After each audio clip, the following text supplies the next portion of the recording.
Sejam bem-vindos aqui ao nosso podcast da série Entre Nós. E hoje estamos aqui reunidos, eu, Bruno, Homero, para a gente trocar uma ideia, conversar um pouquinho, falar um pouquinho dessa série que está começando. Talvez você já se reuniu com seu PG, talvez não. Tem uns sermões também da série. E eu queria começar aqui só a gente trocando uma ideia de como que surgiu, né, o tema, como é que a gente pensou em trabalhar isso aqui com o pessoal dos PGs. Eu acho que a gente poderia falar um pouquinho por que a gente acha que é importante ter esses momentos de PGs na igreja, né? Eu não sei, Homero, você já viveu muito PG. Já. O que tu acha que agrega numa igreja, ela não apenas se reunir no sábado na igreja, mas se reunir também nas casas? Gente, vamos lá. Gente, que bom que estamos juntos, né? Que bom que a gente está acompanhando, conversando, ter esse privilégio de poder nos encontrarmos. Falando sobre justamente essa questão especificamente, é que a igreja primeiro de tudo, é muito importante no nosso encontro nos momentos de cultos formais. A gente tem aqui na Central de Porto Alegre as quartas-feiras à noite, os sábados de manhã, os sábados à tarde, e a gente está num grande grupo. A gente tem as escolas sabatinas, que são pontos essenciais, são momentos importantes para o estudo da Bíblia. Só que a ideia do pequeno grupo é em um momento além, é algo além. A gente sai do esquema estou na igreja e a gente vai para um lugar mais informal, geralmente em uma casa, a casa de alguém que se disponibiliza, que gosta, que tem abertura. Ah, mas a minha casa não é chique, não precisa ser uma casa chique. Tem que ser algum lugar que caiba a quantidade de pessoas que precisa. Tem merenda, Tem né? merenda. Sim, E aí sim. eu falo que caber, e quando eu falo caber, não é nem necessariamente ter cadeira para todo mundo. Fisicamente. Cabe no chão, bota a almofadinha, tá no tapete. Tá junto, porque quando você tá em casa, esse é o ponto gostoso. E o legal é que você vira essa chave do estar na igreja para o ser igreja, onde você está, Isso, né? Isso. E aí, essa ideia do pequeno grupo, esse conceito de pequeno grupo, são momentos que a gente tem para conversar sobre coisas da vida e coisas espirituais. A gente cresce espiritualmente, mas a gente cresce em vários aspectos. Legal. Então, por que é tão gostoso? Porque eu estou com pessoas que eu gosto, eu amo, e eu não somente isso, mas algumas eu aprendo a amar, porque às vezes eu não tenho tanta relação, mas eu passo a ter essa relação, e a partir daí, gente, é o grupo que se torna os melhores amigos e a gente quer fazer tudo É juntos. isso aí. E pensando no processo de discipulado, a gente entende muito claramente que para a pessoa poder crescer em Cristo, se desenvolver espiritualmente, ela precisa desenvolver esses hábitos espirituais. Se ela não desenvolve os hábitos espirituais, ela fica travada e ela não consegue avançar. Ela fica estagnada na vida espiritual dela, né? E quando a gente fala de hábitos, a gente está falando de rotina, a gente está falando de estilo de vida, a gente está falando de algo que a pessoa incorpora na maneira que ela experimenta o dia a dia dela, a vida dela. Às vezes a gente tem a ideia de que a vida religiosa ela acontece na igreja ou quando a igreja pede. Ah, vamos fazer uma entrega de livros, vamos fazer Iniciativa um da culto igreja. fora. Pá, a igreja pediu, agora vamos ser religioso. A gente teve recentemente a Estação das Emoções, coisa linda e tal. Só que a Estação das Emoções é uma atividade espiritual. Quando a gente tem outros momentos, é outra atividade espiritual. O que é ser igreja? Ser igreja é entender que a vida, ela é uma vida espiritual, porque nós somos seres espirituais. Então, em tudo a gente encontra espiritualidade, inclusive nesses momentos de encontro, nesses momentos de estarmos juntos nos PGs. E eu acredito muito, muito mesmo que os PGs, eles fortalecem e nos ajudam a viver essa vida espiritual. Porque a gente é tendencioso nesse modelo não bíblico, né? De a gente ter a espiritualidade com coisas pontuais, né? Com dias... esse é o dia de ser espiritual, essa é a atividade de ser espiritual. Ou marcadores, O né? lugar de ser espiritual. E aí, os pequenos grupos, eles nos ajudam a internalizar esse conceito que na nossa cultura, né, herança dos gregos, ela não é. Os gregos que tinham esse lance, né? Isso daqui é disso, isso aqui é disso. Isso aqui é espiritual, isso aqui não é. Isso daqui é carnal, isso aqui... Então, a gente, vivendo e experimentando os pequenos grupos regularmente na nossa vida, ajuda a internalizar esse conceito que na nossa cultura tem essa divisão, entendeu? Não adianta, ela existe, mas ela não é bíblica. É verdade. Quando a gente começou a falar sobre os hábitos devocionais, a gente tem uma lista enorme, né, de hábitos devocionais. Aí entra oração, estudo da palavra, jejum, participar nos cultos, testemunho, louvor. São vários hábitos devocionais. Mas teve uma literatura que a gente usou que nos trouxe ali como se fosse assim, os 3 princípios que unificam todos esses hábitos devocionais, que seriam: o primeiro, ouvir a voz de Deus; o segundo, ser ouvido por Deus; e o terceiro, pertencer ao seu corpo. Então, todos os hábitos devocionais, todos os hábitos espirituais, eles estão dentro desses 3 princípios, né? E quando a gente fala desses 3 princípios, geralmente a gente dá muita ênfase nos 2 primeiros, né? Ouvir e a ser voz de ouvido. Deus e ser ouvido por Deus. Sim, resumidamente, né? Ler a Bíblia e orar. Então, Resumindo, trocando em miúdos, sempre que a gente fala de estar perto de Deus, o que a gente precisa fazer para estar perto de fortalecer a Deus? espiritualidade, faz o quê? Ler a Bíblia e vamos orar, e né? vamos ler a É Bíblia. isso aí. No máximo, você coloca aí o louvar, né? Que também está relacionado a você falar com Deus, você está louvando a Deus, né? Ou você coloca o jejum, que jejum sem oração não é jejum, então ele está incluindo também a oração e o estudo da Bíblia, está dentro do mesmo contexto. Mas a gente acaba deixando meio que de lado, não falando muito sobre o Esse terceiro pertencer tópico, ao seu corpo, né? Fazer parte do corpo, que a palavra é comunhão. E a palavra comunhão, no grego, é a palavra Koinonia. koinonia. Olha só. O Merão preparado no grego Rapaz, aqui, né? aqui E qual que é o conceito que tem por trás dessa palavra koinonia? Vocês já tiveram curiosidade de estudar sobre isso? Antes desse ponto, eu acho interessante como a gente usa a palavra comunhão Uhum. e como o texto bíblico carrega a palavra comunhão. Como que a né? gente usa a palavra comunhão Então, primeiro no que a dia a gente dia? usa a palavra comunhão muito voltado para a relação com Deus. Isso Eu aí. preciso ter A uma minha comunhão A minha comunhão, o meu com relacionamento com Deus. Que entra esses 2 principais hábitos, que é o estudo da Bíblia não tá e a errado. oração. Também é não comunhão. tá errado, não deixa de ser.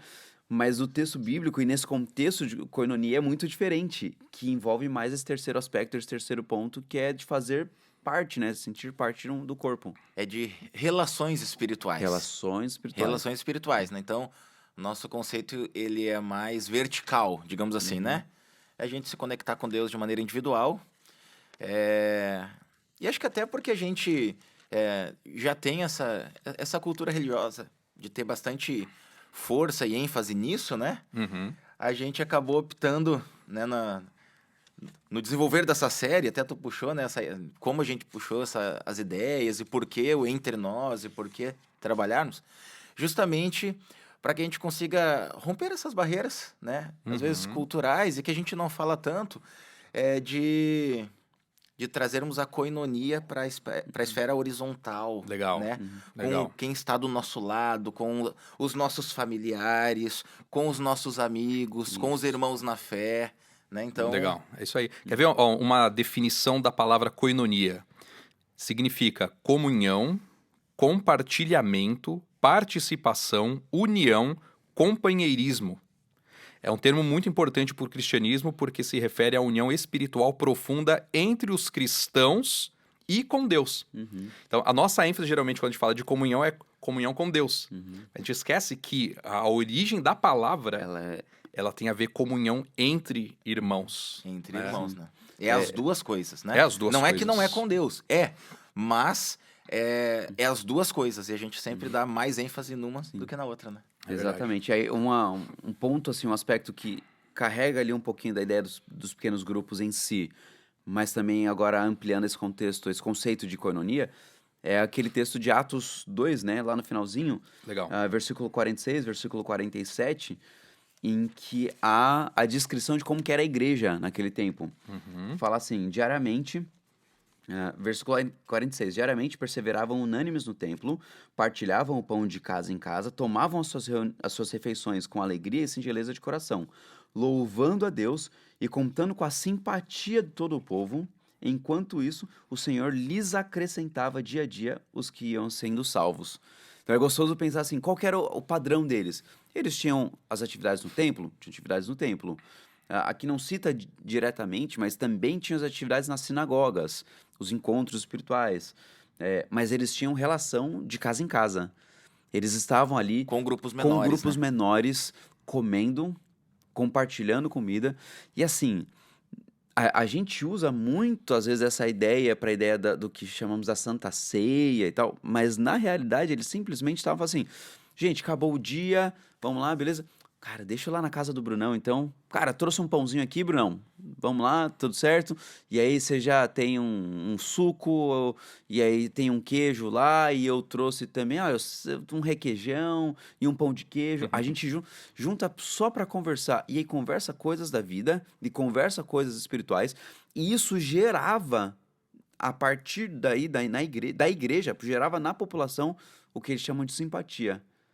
Então, você vê que essa reunião era uma reunião gostosa, uma reunião boa, de que trazia prazer e um bom testemunho. Talvez os métodos de evangelismo que eles tinham eram a proclamação, porque Isso. os apóstolos diziam claramente que eles não podiam deixar de pregar, de falar, Uhum, de anunciar, mas também a maneira que eles viviam, uhum. conviviam, que eles viviam Isso. juntos, E né? é interessante, né, que isso também dava resultados espirituais evangelísticos, Uhum, porque falavam bem no finalzinho, né, que dia a dia o Senhor acrescentava os que iam uhum, sendo salvos, ou seja, sim. isso gerava batismo, gerava Uhum, conversões, né? Então, esse estilo de vida de comunhão, da koinonia horizontal, ela gera resultados espirituais evangelísticos uhum, também, né?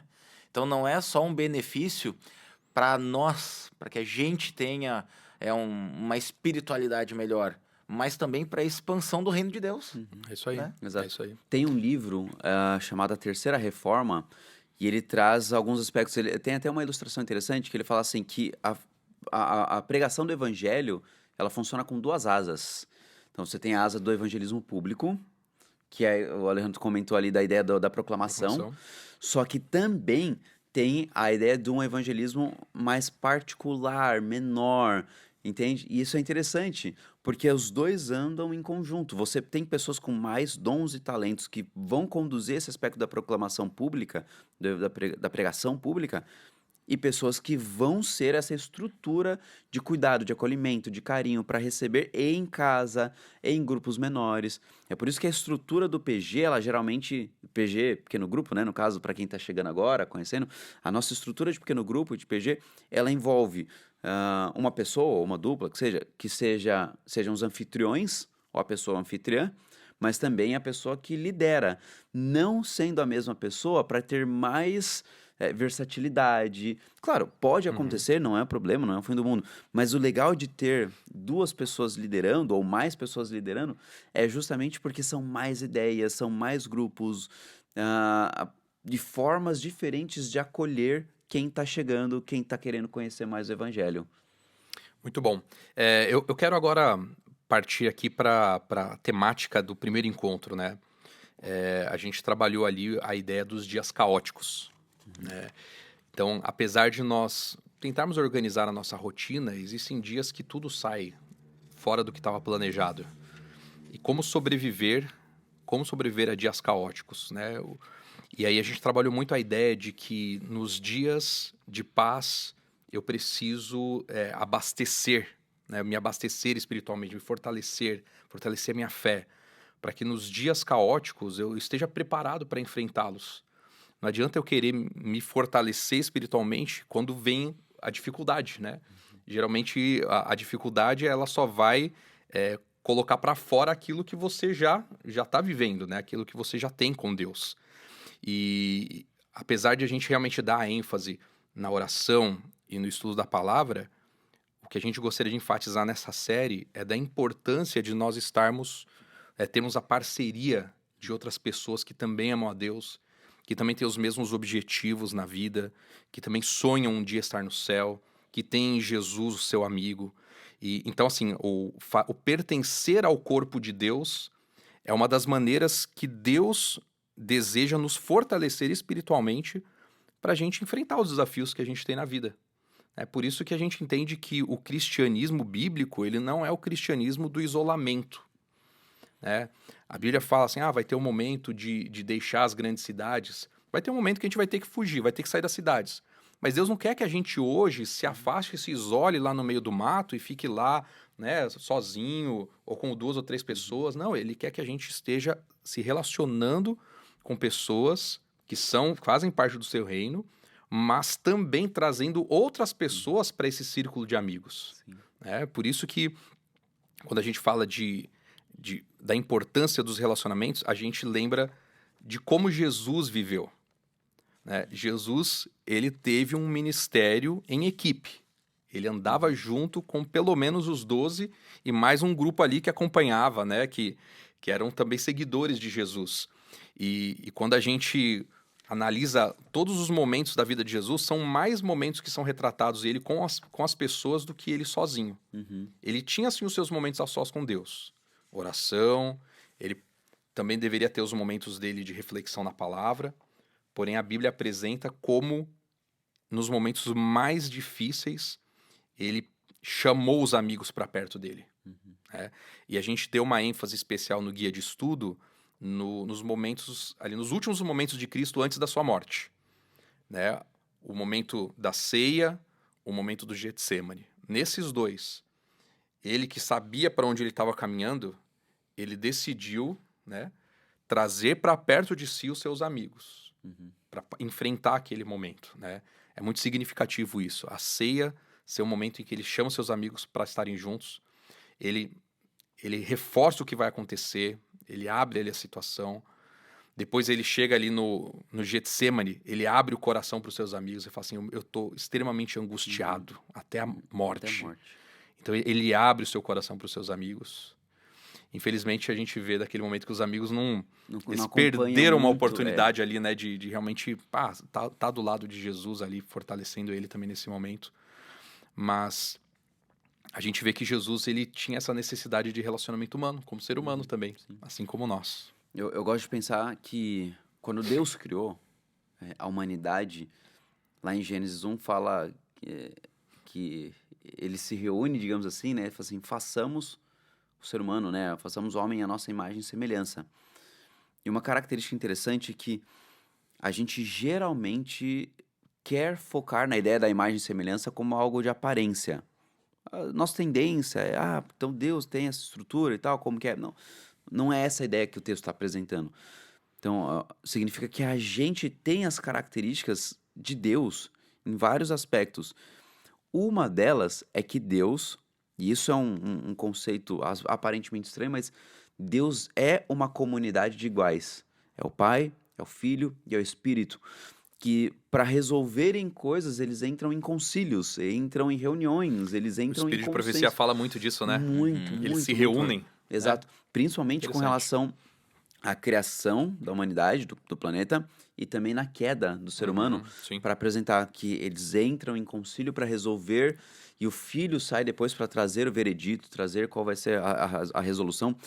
Mas da mesma forma, se Deus é uma comunidade de iguais, que tem as características, eles são coeternos, sempre existiram, sempre existentes, todo-poderoso, cada uma das pessoas, nós também somos uma comunidade de iguais. A diferença é que nós não somos coeternos.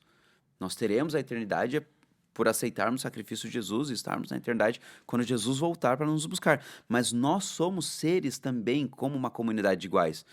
E nós, muitas vezes, sofremos, entristecemos, temos as nossas dores, mas o que geralmente nos auxilia e nos ajuda é o apoio mútuo uns dos outros. E é por isso que a psicologia está tão em alta, porque entendemos que nossas relações pessoais estão tão quebradas, e eu não estou desfazendo nem desmerecendo de jeito nenhum a psicologia, muito pelo contrário, tá? Mari minha esposa é psicóloga, então Mari, não estou desfazendo.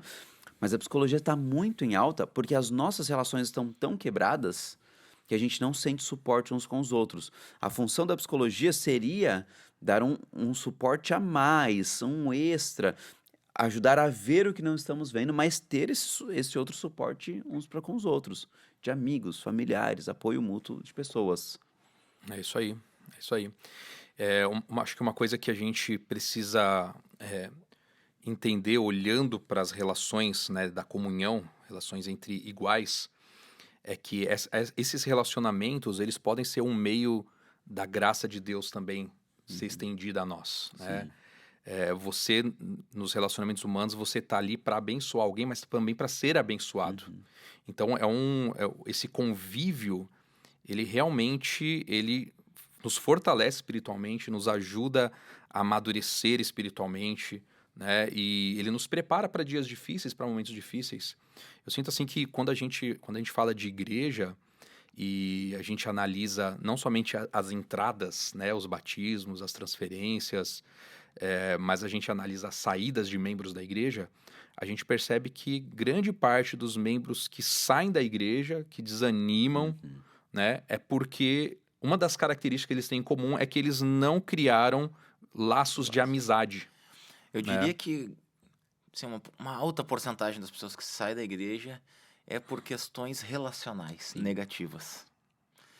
Então, acho que não criar laços, talvez criar laços tóxicos, enfim, mas eu acho que é sempre relacionado a...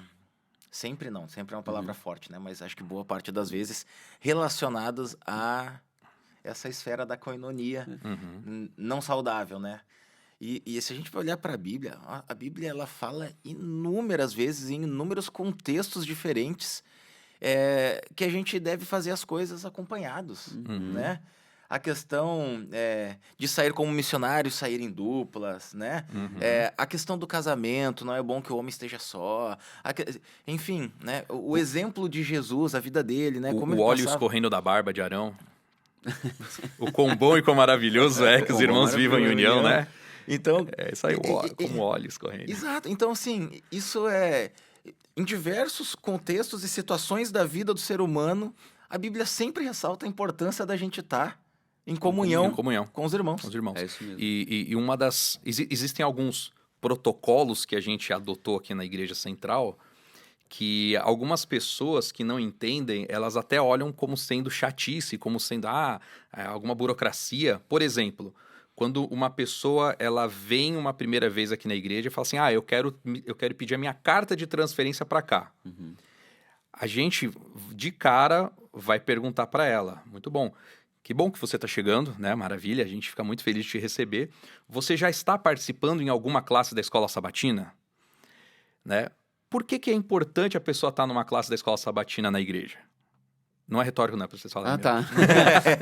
eu achei que Mas era... por que é importante? Não, Por que a gente pergunta isso para a pessoa? Não, é justamente por saber que ela está inserida em um grupo de pessoas, porque a gente cuida uns dos outros. É a palavra tema dessa série toda, comunhão, para que ela já esteja em comunhão com alguns irmãos. Exatamente. Sendo conhecida e conhecendo, né? É isso aí. Então... A gente, principalmente no contexto de uma igreja maior, assim, existe muitas situações de que a pessoa chega aqui e ela fica anônima, ela fica escondida ali num canto tal. E aí ela frequenta um tempo, depois ela para de frequentar, não gerou nenhum vínculo de amizade. Parece que ninguém sabe que ela esteve, que ela não está mais. Né? Às vezes a equipe da recepção até cumprimentou, acolheu, foi bem recebida, senta ali com a gente e tal. Mas ela para de vir.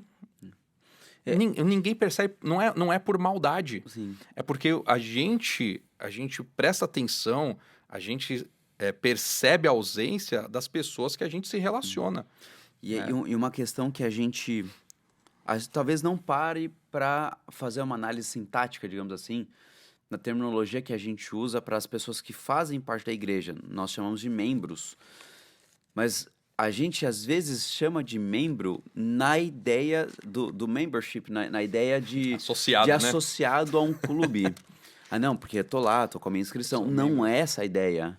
A ideia de membro é justamente fazer parte do corpo de Cristo, ser um membro do corpo de Cristo.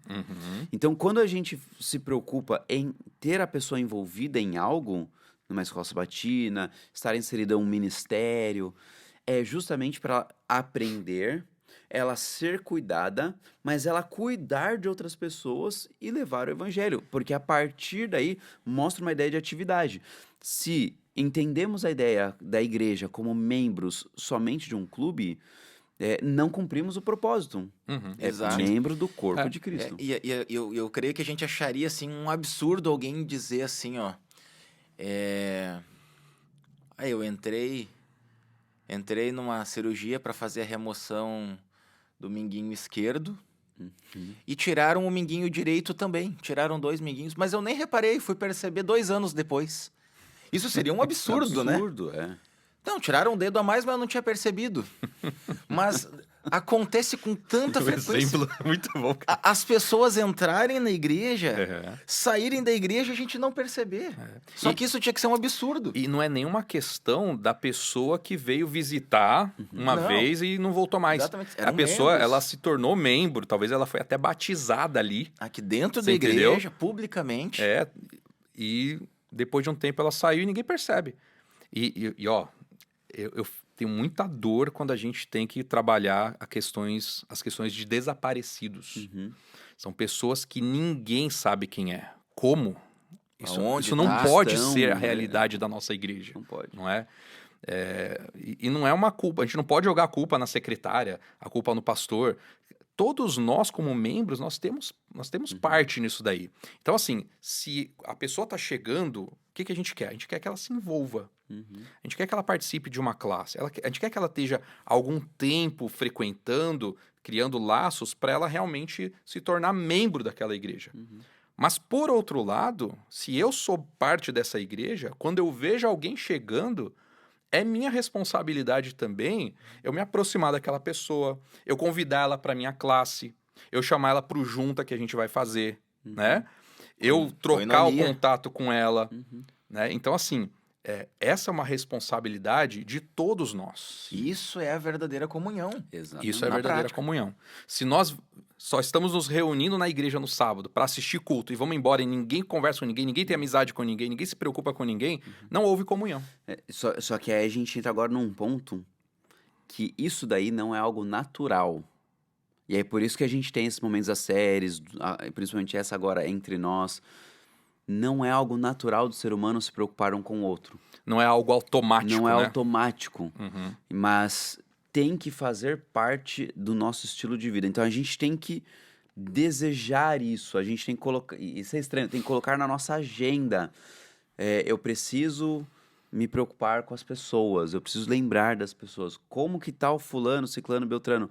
Nossa, eu lembrei. É muito comum falar assim, nossa, Alejandro, que coisa, eu tava pensando em você agora. Cara, você tá pensando? Manda mensagem. Manda mensagem. Liga, o que que tá acontecendo? E aí, ó, lembrei de você, como estão as coisas, só pra saber. Esses dias, de verdade, assim, aconteceu isso. E eu fiquei muito feliz depois com o resultado, que eu lembrei de um amigo meu, que é ex-aluno meu, foi ovelha minha oficialmente num determinado período, me veio à cabeça, cara, lembrei um dia, lembrei 2 dias, lembrei 3 dias, liguei pra ele. E aí, como que tá? Então, não sei o quê, tô passando isso. Dias depois, o camarada, ô Meron, cara, pode me ligar, posso ligar pra você já já? Pode, vamos ligar, trocar uma ideia, tava dirigindo ali, aí liguei no speaker do som, e ele falando, cara, eu tô passando por isso, o que você acha? Tá pensando em ir por esse caminho?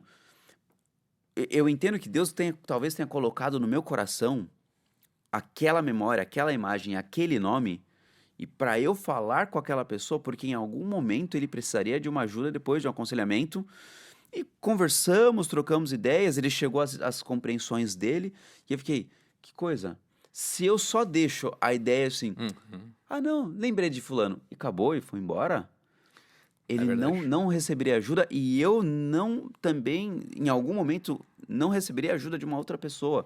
É uma troca mútua que a gente precisa ter e precisa estar na nossa agenda. É verdade, é verdade. No livro Testemunhos Seletos, Ellen White ela comenta assim que é plano de Deus que seus filhos se reúnam para falar uns aos outros, para fortalecer-se e animar-se mutuamente no serviço do Senhor. O plano de Deus para nós é que a gente se reúna, que a gente conviva, né? Que a gente se fortaleça. E eu gostei do final da frase, que é alegrar-se mutuamente no serviço do Senhor. No serviço do Senhor. Eu acho que é muito importante. Nós temos muitos métodos aqui na igreja e formas, mas eu acho muito legal se tivermos clube do livro, se temos pontos de encontro de estudos, se temos aspectos de fortalecimento espiritual através de classes de aprofundamento da Bíblia. Eu acho lindo, mas tudo isso não pode ser voltado para somente o interno. O serviço é algo mútuo, é o funcionamento da igreja, mas também o levar o amor de Deus, levar o conhecimento da graça de Deus, levar a mensagem da iminente volta de Jesus. Então isso precisa estar muito focado que a função de todas as nossas atividades é a relevância da igreja na comunidade e nos nossos amigos. É isso mesmo. É verdade. Eu queria trazer um texto aqui para a gente fechar esse nosso bate-papo, não ficar muito longo. É o texto de Hebreus, ali no capítulo 10, verso 24 e 25. Geralmente a gente lê o verso 25 no contexto assim, a pessoa tá meio desanimada, não tá indo na igreja, ou então os cultos estão vazios, né? A gente quer dar aquela chacoalhada no povo, Jesus tá voltando, a gente tem que estar na igreja. O verso 25 diz assim: não deixemos de nos congregar como é costume de alguns. Pelo contrário, façamos admoestações, ainda mais agora que vocês veem que o dia se aproxima. Né? Quando a gente fala desse congregar aqui, geralmente a gente fala no contexto de vir no culto. Né? Exatamente. E se aplica também ao culto. Só que o congregar é o koinonia, é o estar junto. Não deixemos de nos reunir, de estarmos juntos. Mas olha o verso anterior, que interessante. O verso 24. Cuidemos também de nos animar uns aos outros no amor e na prática de boas obras. Olha só. Animar uns aos outros. A pergunta No amor que fica e é na como que prática. a gente pode fazer isso então, né? Se a gente tem que animar uns aos outros. Não tem como fazer isso sem relacionamento. Pois é. Não É tem. isso aí. É se relacionando. É isso aí. É o plano de Deus para nós, né? A comunhão. Estarmos conectados com Deus e conectados uns com os outros. Afinal, a característica dos discípulos de Jesus, né, é que sim. eles amam Amém. uns aos Uns aos outros. E, gente, não tem amor sem relacionamento. A gente pode falar assim, você tem que amar os seus inimigos, tudo bem. Mas quando fala entre os seus discípulos, tem que ter relacionamento, tem que conhecer um ao outro, né? E não somente isso. Quando a gente pensa na lei de Deus, ela é vertical, mas ela é horizontal também, né? E é uma bênção a gente poder estar junto. É uma bênção a gente poder ter alguém que está do nosso lado, alguém que nos entende. E ao longo dessa série, a gente vai dar uma mergulhada mais a fundo em como os relacionamentos podem ser meios de graça. A graça de Deus chegar, a bênção de Deus chegar na vida uns dos outros quando a gente está junto, né? O próximo tema ele é bem interessante. Ele vai trabalhar um pouquinho a questão de ouvir, né? Como que a gente pode realmente abençoar ouvindo. Vale a pena. Você que ainda não está num PG, planeja aí, separa tempo na sua agenda. Se a gente não abre o espaço na agenda, a gente não vai participar de PG, Exatamente. porque nunca sobra tempo. Tem que ser uma coisa intencional, colocar como uma prioridade, né? Assim como a gente coloca já os outros dois aspectos, né, do nosso relacionamento com Deus, né? A gente coloca como uma prioridade a gente Ler a Bíblia, a gente coloca como orar. uma prioridade a oração. A gente precisa colocar a gente coloca como prioridade estar na igreja no sábado, né? Então, a gente precisa colocar como prioridade ter essa koinonia, essa comunhão relacional nos pequenos grupos, né? A gente faz esse movimento 2 vezes por semestre. Mas assim, 2 vezes por ano, perdão, isso aí. né? Uma vez por semestre. Mas a gente, como igreja, a gente deveria fazer mais. A gente deveria conviver assim. E quando eu falo como igreja, eu não estou falando de gestão de igreja, do pastorado, liderança. Estou falando da gente como igreja, como pessoas. Eu nunca vou me esquecer que uma vez eu estava vendo uma entrevista de um pastor americano de uma dessas mega churches, assim, igrejas que tem 3, 4 mil membros. Perguntaram para ele como é que tu consegue, né, manter tantos fiéis aqui nessa igreja. Ele falou assim, porque a igreja não é aqui. Ele falou, dentro do templo. Ele falou assim, porque a igreja é na casa deles. E aí ele falou que a igreja acontecia sempre nos cultos semanais que eram nas casas. Que legal, cara. É isso aí. Então, Senão não tem não como a gente funciona. ter uma grande igreja funcionando. Se a gente depender só do culto de sábado, a nossa igreja não se sustenta.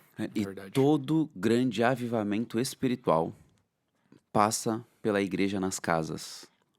Quando a gente olha, são pessoas se encontrando, se reunindo, estudando a Bíblia juntos e aprendendo em casa e na vida.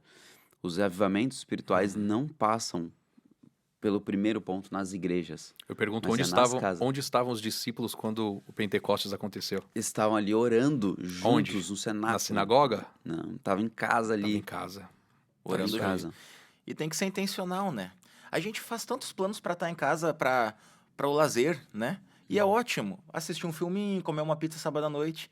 A gente tem que colocar na nossa agenda, colocar como prioridade na vida, ter esses encontros de relacionamento com ênfase espiritual também. E é aquela questão, né? Às vezes quando a gente está se planejando, quando a gente pensa no que vai ter que organizar para fazer esse encontro, a gente fala assim, cara, mas vai dar trabalho e tal. Mas quando você tá lá, na hora, Nossa, é maravilhoso. cara, primeiro que você nunca consegue ficar só numa horinha. Porque quando termina o bate-papo ali guiado, você quer tá continuar junto, conversando, conversar, quer continuar junto. Exato. E você sempre termina, você sai dali sempre falando assim, cara, quando que é o próximo? Eu quero mais, eu quero mais. Por quê? A gente foi criado para estar se relacionando, né?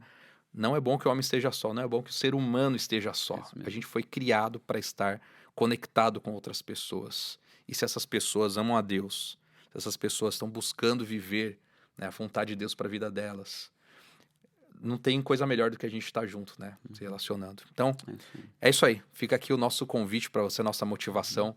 Participe da série, os sermões, os podcasts, mas principalmente os PGs. A gente quer ver essa igreja, né? Uma igreja vivendo em pequenos grupos, se relacionando, se amando e participando juntos da missão. Que Deus te abençoe. Vamos fazer uma oração para finalizar aqui esse nosso encontro? Vamos orar. Querido Deus, obrigado, Senhor, porque o Senhor está entre nós. Obrigado porque o Senhor, ao longo da Bíblia e ainda hoje, o Senhor sempre toma a iniciativa de estar conosco. Obrigado também, Pai, porque o Senhor nos deu o privilégio de sermos parte do Teu corpo, parte da Tua igreja e termos irmãos e irmãs com os quais nos relacionamos, com os quais nós podemos compartilhar a nossa vida, podemos fortalecer uns aos outros. E nós pedimos, Pai, que o Senhor realmente coloque no nosso coração o desejo de estarmos unidos, o desejo de experimentarmos a comunhão entre irmãos de fé.